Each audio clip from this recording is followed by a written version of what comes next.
তোমার যদি একটু লজ্জাবোধ থাকে তাহলে আর ভিডিওটা সরিও না। ভিডিওটা দেখো। আমাদের বয়স ১৮ থেকে ২৪ বা ২৫ পর্যন্ত। এটা হচ্ছে আমাদের ক্যারিয়ার করার বয়স।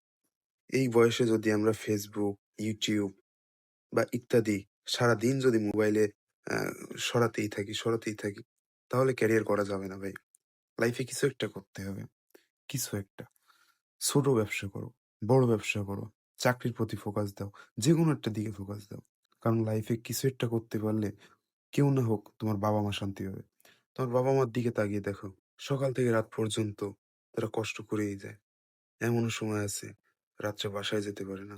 এমনও সময় আছে দুপুরে খেতে পারে না। কার জন্য? অবশ্যই তোমার জন্য।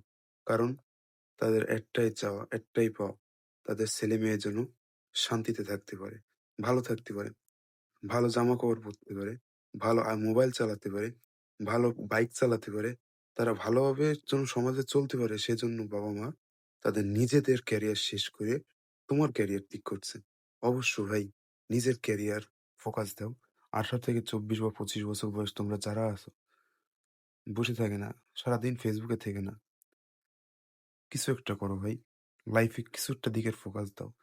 লাইফে ফোকাস দিবে তো বাবা-মা শান্তিতে থাকতে পারবে। তারা যেন বলতে পারে যে, "না, আমার ছেলে আজকে সাকসেসফুল। আমার ছেলে আজকে পরিপূর্ণ। আমরা তাকে নিয়ে গর্ব করি।" এইটুক করার সৌভাগ্য তোমার বাবা-মাকে করে দাও। কারণ তুমি ছাড়া তোমার বাবা-মার আর কেউ থাকবে না। তাদের বৃদ্ধ বয়সে একমাত্র তুমিই তাদের লাঠি হয়ে থাকবে। এখনো বসে থাকে না। ক্যারিয়ার করো। কিছু একটা করো।